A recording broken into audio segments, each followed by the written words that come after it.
Don't put your yield at risk, put your trust in proven solutions. Anvil Nitrogen Stabilizer, Super U Premium Fertilizer, and Tribune Nitrogen Stabilizer from Koch Agronomic Services. These products offer higher active ingredient concentrations imitator brands can't match.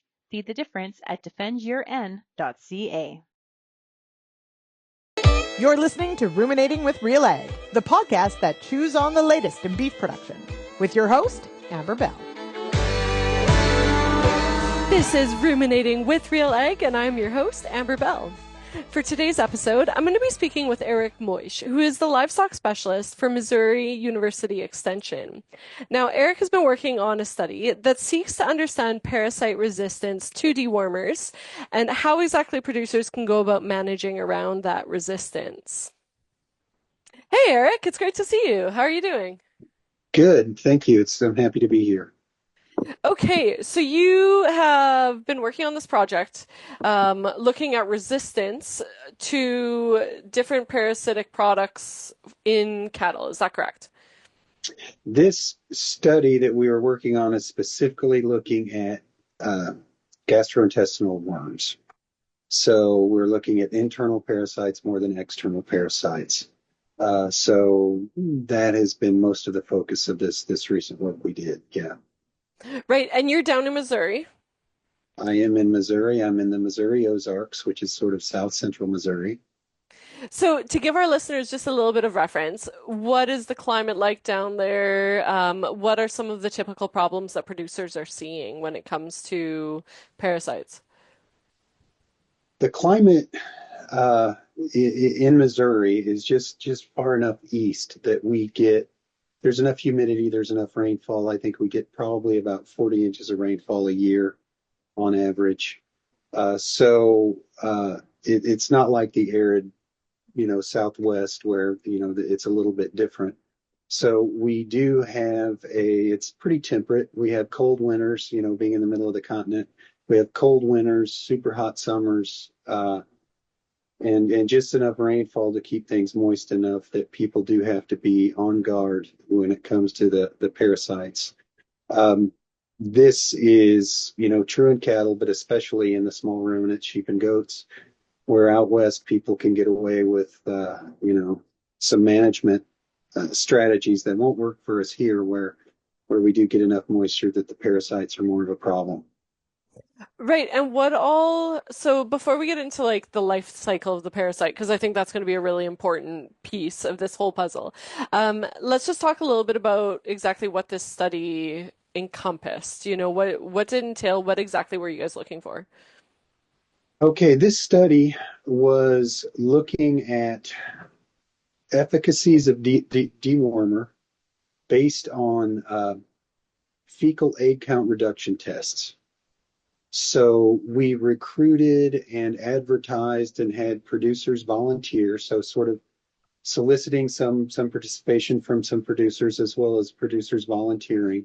And so what we basically did was went out twice a year and did fecal egg count reduction tests, which requires you do you take some fecal samples at the time of worming or slightly before worming, and then exactly 14 days after worming.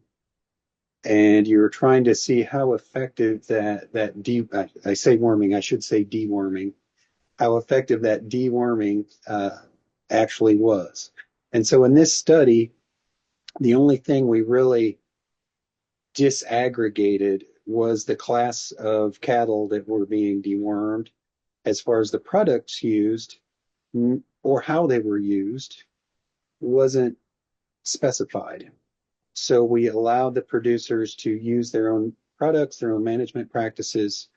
All we really wanted to capture was that the results of that FECART test, which is the fecal egg count reduction test, pre-deworming and then post-deworming.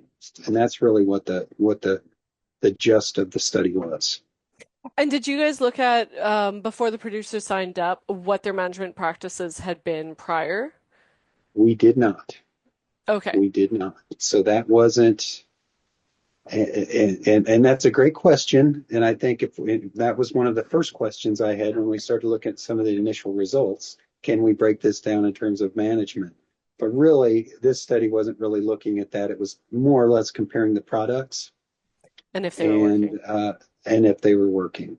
And so the products that we saw fell into with the internal dewormers targeting the gastrointestinal parasites. There are basically three main classes that you see.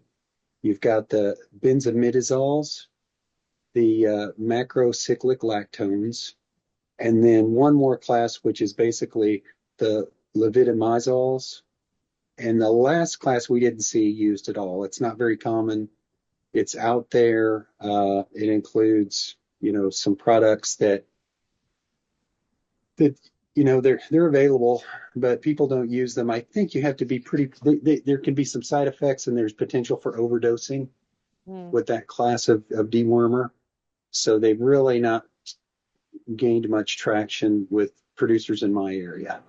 So what we saw being used were the first two classes that I mentioned. Okay, and as a little more background information, just for our producers up here, what are typical management practices? Like, what's the conventional way of doing things in Missouri? The conventional way of doing things, at best, is running them through twice a year using a pour-on or injectable, and just basically checking the box. So kind of a tactical approach to you deworm when you work in the spring, you deworm when you work in the fall, and check the box. I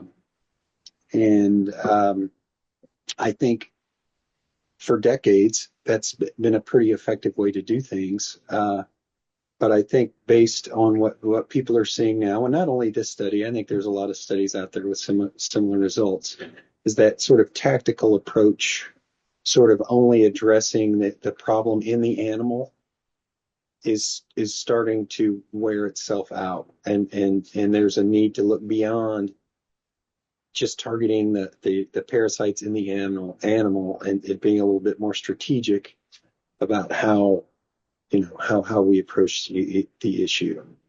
And how much were you seeing of that resistance building up in the work that you did? As far as symptoms, outward symptoms in the animals, probably very little. I mean, there's been some measured impact of controlling, stomach worms, etc., in terms of daily gain, in terms of thriftiness in general. But a lot of producers won't necessarily see it. You can sort of identify some wormy animals, some sort of non-doing animals. And one thing that we did see in the information that we collected was it's sort of a stereotype, but in general, you can assume that 80% of your parasites are going to be in 20% of your animals. Yes, I can see that. So infection isn't sort of consistent across a herd.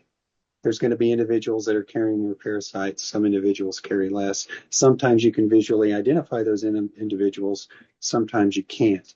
And I say that with cattle. If we look at small ruminants, and I know we weren't talking about small ruminants, it's a little bit different story. And so people wake up really quickly when they're talking about barber pole worms in small ruminants versus, brown stomach worms in cattle. Right. Because they go from alive to dead. They go from alive to dead. So we can get away with quite a bit and kind of be assume we're doing okay when we're actually having some losses. But visually, it's sometimes hard to pick that up. Down south there, do you guys find that there's a certain time of year that the cattle are going to show signs a lot more readily? Like winter brings out every issue a bovine has up in the north here, right? It's cold, and they're not that tough. Well, no, that's a great question, and I think this is maybe one thing that's different that we might consider here is the parasite infestation in that lack of thriftiness can affect hair shedding, and we're in the fescue belt. And so infected fescue and summer heat stress is a huge issue. And so having animals, especially young growing animals, um, sort of stocker, feeder, yearling type cattle can really be impacted by they're less resistant to internal parasites. Hmm. So the need to control internal parasites on young growing animal is probably a little bit greater than your mature animals that develop some resistance over time. But when you see that in cattle uh, that haven't shed out, they're on what we call it hot fescue pasture, which is infected with the endophyte fungus. They can't dissipate heat. They show a lot of heat stress. So that lack of shedding, which is partially caused by the endophyte, but it's sort of aggravated by that lack of thriftiness that cattle with parasites will have. That might be the time where we would see the impact. Right. So your summer season is like our winter season when it comes to Maybe the our harsh summer conditions. season can be really brutal on livestock. And the rule of thumb here, it's probably a little bit different, um, is that cattle can tolerate cold better than they can tolerate heat. Mm-hmm. Just because the cold that we're going to experience down here isn't really on the same part of the cold you're going to experience up there. Right. Well, So, as just an added note, I don't know if you've seen cattle up north here, but it's funny, you know that their body is working properly when they get a nice layer of snow on yep, top of yeah, them, right? So, sure. they definitely have the insulation for it. Let's talk a little bit about the life cycles of parasites, because before we even get into Okay. management and how we'd work through that, I think it's really important to understand that life cycle piece. So, talk to me a little bit about that life cycle.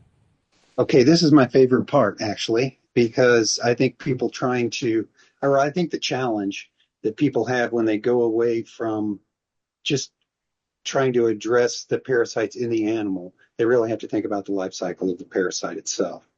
And so of course, the adults of these parasites, especially the gastrointestinal nematodes, they're going to be in the stomach of the animal. They're going to lay eggs, which are then deposited on the pasture. Those eggs will emerge and go through different larval stages in the manure and then come out of the manure and infect the pasture. So by the time they get to the third larval stage, they have migrated away from that manure pad in the pasture and they live in the grass. And the reason I mentioned rainfall earlier in the discussion was they need to maintain for them to survive in the grass, they have to maintain their moisture, but they will at certain times of the day they will migrate up that grass plant, the leaves of that grass in the morning when there's dew on the grass, or if it's a hazy rainy day, they can migrate up the, the, the plant and then they're grazed by the animal. They go into the animal's stomach. They'll go through another larval stage in the lining of the stomach, and then they will emerge as an adult, which then can lay eggs. So, uh, animals can only be infected by grazing infected grass. Grass can only be infected by animals carrying adult parasites. So, if we can minimize the exposure that our animals have to that uh, third larval form in the grass, then we come a long way to reduce the parasite load in our animal, whether we're Right. using a dewormer or not. And so that is done through rotation, correct? That can be done through rotation. You can avoid when that initial hatch takes place and it goes to that and reaches that third larval form. And let me have a disclaimer here. I'm neither a veterinarian nor a parasitologist, but the way I Fair. understand it, these larvae in the infective form, their third stage, they can only survive so long before finding a host. Hmm. And so if our cattle have moved on and these things have developed to that third larval stage and they're looking for a host and there's nothing there to graze them, then they're just going to die. I'm going to go Now, off on a not complete strange tangent here because we have elk sure. problems in parts of Alberta. Um, would a herd of elk then be the ones ingesting those parasites? They could. Now, whether elk are a dead end host to those parasites is another question. Hmm. And that's why I don't know if you've heard of this of multi-species grazing, where Right. sheep Yeah. and goats and then cattle they're dead end hosts for each other's parasites. If we've rotated our cattle on and then sheep are coming along, or vice versa, and pick up that third stage larvae, that animal is a dead end host. So down where we are, white-tailed deer also carry barber pole worms. So Huh. so it's impossible to assume you're not going to have barber pole worms in your pasture uh, because The it's deer will bring it in. impossible to keep the deer out. The deer will bring it in. Right. Uh, Okay. Sorry, I completely just went off. But yeah, I've never heard anyone speak really on that and wildlife's transmitting of the same oh yeah, parasites that might oh yeah, we might carry. absolutely. And I'm sure there is an answer to that question. I mean, Hmm. are elk carriers of those same worms cattle can have, or are they dead end hosts? And maybe that's to your benefit to have the elk graze through. Right. So Terrific. so there's probably an answer there. So back onto the parasitic life cycle. How long does it take then to break that, right? How long would you have to leave a pasture to ensure that the parasites that might be in the grass have died off? I've heard anywhere up to, I mean, it depends on if you consider completely died off. I mean, there's going to be that initial hatch. I think those eggs are going to continue to hatch over a period of time. Hmm. So for it to be completely a clean pasture, you're probably talking months, Okay. if not more. I've heard people give, uh, 42 days to 142 days. I don't know if there's really an answer to that, but I do think there is over time a reduction of of of emergence on the pasture. And I think a lot of that has to do with how often and how long is the duration of time that's where conditions are ideal for those things to emerge. Mm-hmm. Because the eggs will set dormant, and some of those early larval forms will insist and be dormant until conditions are good for them to emerge again. So it's really when they reach that third larval form that they have to find the host. Before that, they can be dormant, and if that dormancy has to be broken and get them to that third stage. So I think it's not realistic to think that you're ever really going to avoid them. Do you know No. what I mean? That you're going to wait long enough or have a long enough rotation that you're going to avoid them. But I think you can have a rotation where you're avoiding a lot of the contact. You're always probably going to have some contact, but you can avoid a lot of it just with that rotation. Um, Right. And there can be genetic resistance in cattle as well, right? Because you said there, 20% of the animals carry the parasitic load? yeah, that's kind of a generalization. The thing is, though, there is, and I've recently just stumbled on this. There's resistance and there's tolerance. So Hmm. there's resistance to the parasites, which basically means they're not going to reach that mature stage and start shedding eggs.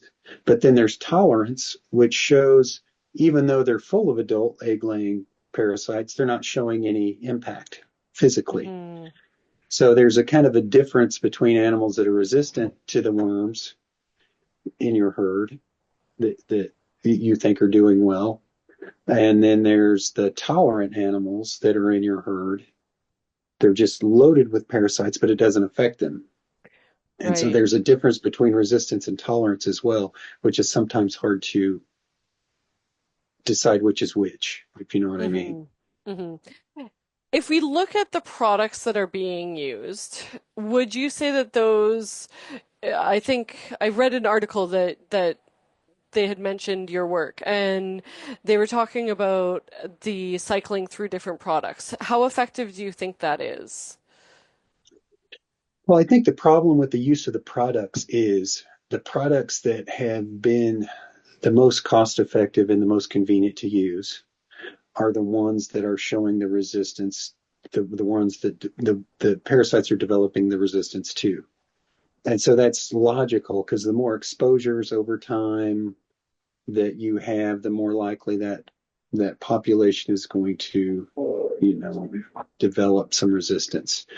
Um, I do know that, in the macrocyclic lactones, those are the products that are the porons, the injectables, the very they're cost effective, they're easy to use, they're convenient, uh, and those are ones that have been used and potentially overused, leading to this resistance.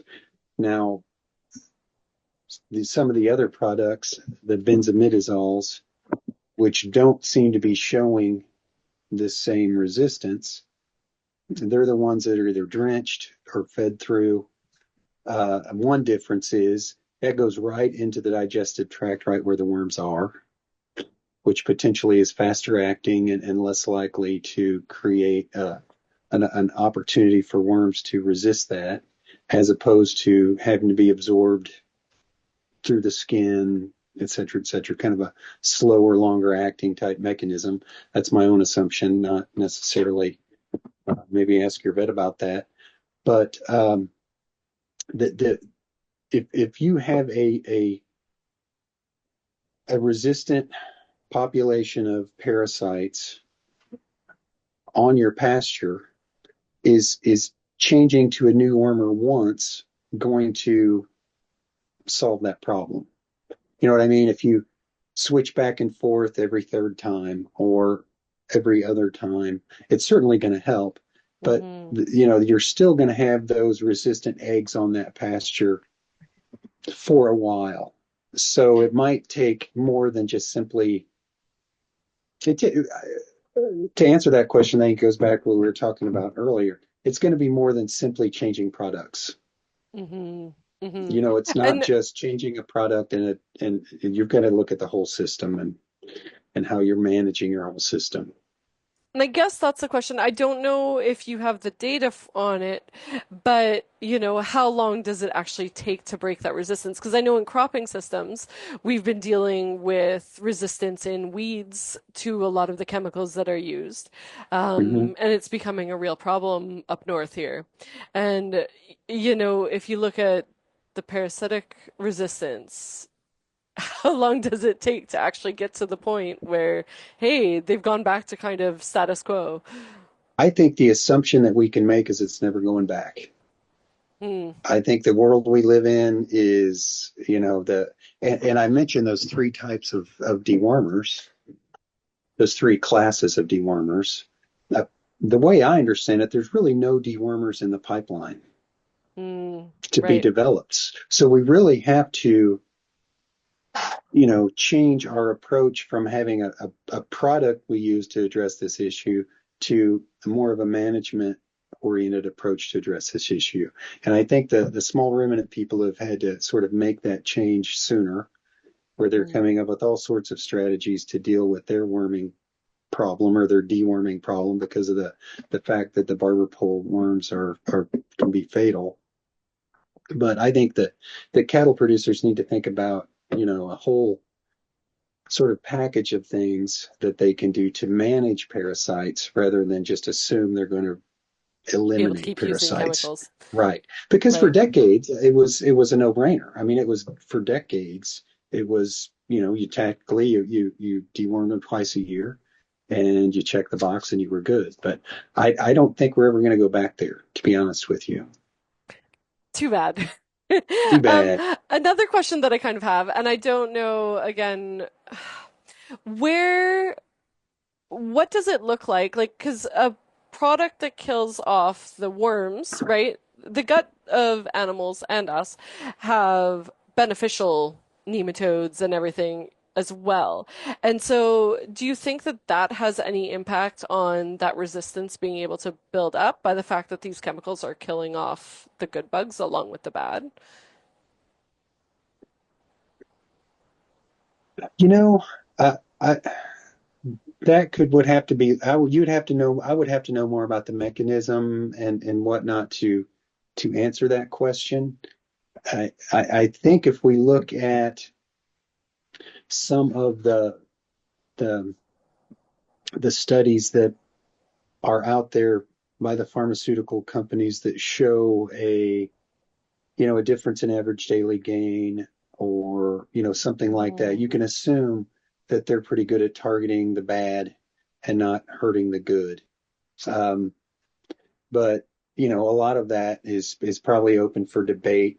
I I had a discussion with someone about this, and I think people have different views of how they look at using pharmaceuticals for things like this and whether there might be other remedies that would be better that wouldn't impact maybe the good intestinal flora and fauna. Um, and so I kind of think about, I personally treat my animals like I treat my kids. So if my kids come home from school and have lice and have worms, I'm You're going going to to the treat them for drugstore. it. I'm going to the drugstore and I'm going to get Right. something that says lice and worms on the label, and I'm going to treat them.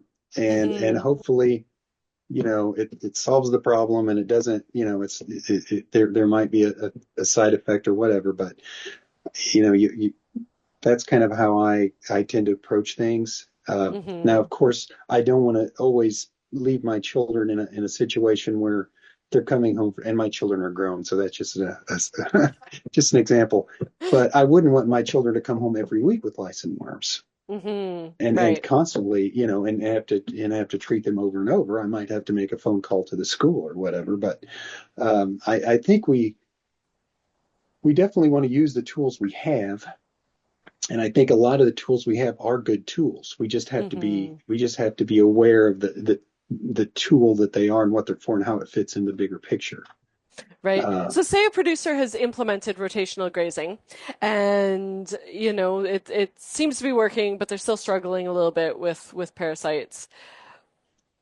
How much would be too much to treat? oh boy, I would be. Now this is my opinion. I think that's another question for. Well, read the label on your products. What That's products are true. you using? Read the label, and then maybe talk to your veterinarian. But I think we should, if we're thinking strategically and not just tactically, I Hmm. think worming a couple times or deworming, I'm sorry, I fall into that rut of calling it worming, of deworming twice a year should be sufficient. Um, and maybe not even. I tell you one thing that you can do, one thing any producer can do, and when we did this study, we we the kits we used were the ones that provided by Merck Animal Health, and they will send anyone a kit to For do fecal a testing. parasite profile. So whatever product you use or how you use it, it doesn't matter. If you want to find out your parasite, either like a one-off parasite profile, you can do that, or you can actually do your own, fecal egg count reduction, where you will do it when you deworm and then, 2 weeks later, and you can get that information yourself as to how is that working, and I Hmm. and what is the overall, parasite burden in my herd, and we touched on this a moment ago, and in some of these calls we had in the team kind of working on this, we worked on this study across the state. We saw pretty early differences among producers in terms of the parasite load. And so we started asking questions. Well, could we look at this in terms of management systems and compare that? And we decided that really wasn't what this was set up to do, and but it It's a would be difficult thing possible. to But study. it would be possible to do that. I mean, it would be possible to compare parasite loads in different management scenarios and see if that, what impact that did have. And so maybe that's something that someone can do sometime. I think those people that got the results back and didn't have a huge parasite burden and were rotating pastures, they probably felt that was why, which is probably a fair assumption. Right. So I think there's a lot to be said for that. If we already are doing some of these management things, how do we know that it's helping us manage our parasites? Well, we can always do our own fecal testing, and Mark makes it very easy for people. There, if you look them up, I've got a paper flyer. They've got a little QR code that you can scan with your phone, and they'll send you the kit. That's amazing. And with the directions how you take the sample, there's an address to a lab. The lab sends you the results. I think Merck takes the results as well, and they add it to their database. But I think it's a good trade-off. Right. What do you have any idea of what the economic impact is down there of parasites? I do not. If you look at some of the stuff that is available from the people like Merck that look into it, I mean, like I mentioned earlier, they've done studies both in pasture-based scenarios as well as in feedlots, where they will put it in terms of, weight gain and daily gains, et cetera, feed efficiency. And so it's marginal, but it's significant. I mean, it's not, it won't make or break you, but it is a loss, especially when you're thinking about, what producers are dealing with in terms of margin and trying to be as efficient as they can. I mean, it's clear that these internal parasites are a drain on the system nutritionally to the animal. And that's going to be reflected in a number of ways. So are they going to fall over dead like a goat or a sheep? Probably not. But is in the long run, is it a drain? I think it certainly is. I don't have numbers for Missouri, unfortunately. That's perfectly fair. And what would you say what are you going out and telling producers based on the work that you've done? Like, obviously rotation. What are the conversations you're having right now? My biggest take home from working on this is that strategic timing of when people deworm, to try to use that investment and that effort of whatever product you're using to not only benefit the animals but also think about what that is doing in terms of the further infestation of your pasture. So making people more aware and more willing to make those decisions and not just tactically work cattle because the kids are home and your neighbor's willing to help and you've got time and it's not raining. How we sometimes tactically just want to get something done when it's the most expedient time to get it done for a whole number of factors, but not necessarily strategically thinking, how am I most going to benefit from this intervention to deworm my cattle as well as get as much mileage out of it as I can in terms of the overall parasite burden on my pastures, etc. So that's the take home message that and most people people are receptive, but I think it's just become a habit to only address the issue in your animal and not address the bigger issue.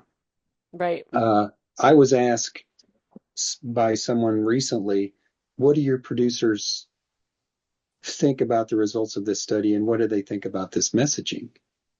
They're bummed out.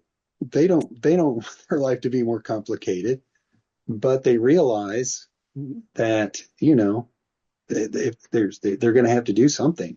Hmm. So, no one wants to make their life any more complicated than it already is, but doing the same old thing with diminishing returns isn't gonna solve the problem. So people realize whether they like it or not, they're going to have to start thinking through this a little bit more.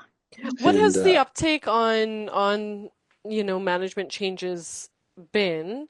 And because I mean, there's a lot of work going on right now with rotational grazing, at least up north here, right? We've been looking at carbon sequestration studies, and like it's shown itself to have a lot of good benefits outside the parasitic cycle. Has there been a good uptake in Missouri, or there really is. In Missouri, we have I don't know if you've heard of a guy named Jim Garish. yes? He's from the Forage Systems Research Station down here. He was with Extension, and so we've had the Missouri grazing schools for decades, Hmm. and we have a basically a series of booked grazing schools across the state every summer. There's a lot of good incentives through different agencies to invest in the infrastructure, et cetera, et cetera. So there's been pretty good buy-in into um, rotational grazing and reducing hay feeding and becoming more Hmm. efficient. It's far from 100%, and sometimes it's the newer rather than the long-standing producers that are more interested Eager in to pick it changing, up? Yeah. eager to pick it up. But actually, in general, there's a lot going on here.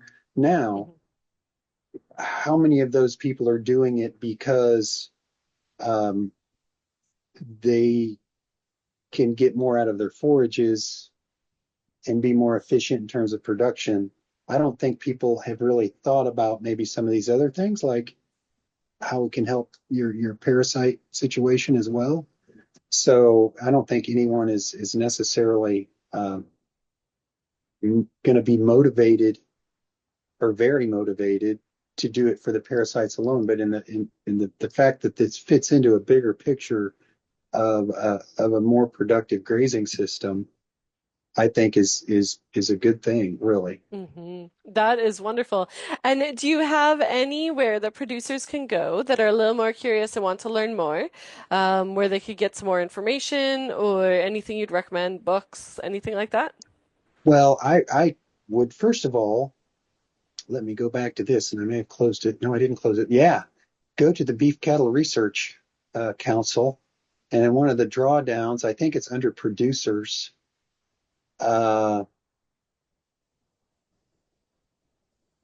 I can't remember which tag it is, but you get to one of their pages, which is called Parasites and Internal Parasites, is what it's on in that producers page, and it has an excellent uh, amount of information on this whole topic. Hmm. So I was reassured in preparing for this presentation that what I had to say was going to be relevant to what you're dealing with in Canada, because that is an outstanding website. So I would go there and review that because it has a great explanation of both the life cycle of the parasite, but also the fact that some of the there's some resistance to some of the products out there, and that really need to start thinking about that. So I would go there. I would look up Merck Animal Health Hmm. and find the local representative and say, how do I get these free fecal sampling kits? It doesn't matter what product you use. In fact, I had a phone call this morning from a woman who was wanting an opinion about some non-chemical deworming uh, practices. And, I told her that we didn't, there's not a lot of clinical evidence for some of that stuff, but do a fecal test. See how Hmm. it's working on your own herd. If that is a deworming method that you want to use, call Merck. They'll send you the Test it out. kits, test it out, do the That 14 is day. wonderful. Yeah, That's I really good think information. it's really generous of them, and they are obviously vested, I think, in the bigger picture of, internal parasites in the industry. Um, and like I said, when we did this study, we didn't ask producers to use a specific product, and we had loads and loads of different products that were used, all in these two types of wormers. Um, they, and it doesn't matter to Merck what you're looking at, but they are vested in wanting people to look at fecal sampling, understanding what their parasite load is. That's wonderful. Well, thank you very much for joining me. And that was Eric Meusch on Ruminating with RealAg. Yeah, thank you.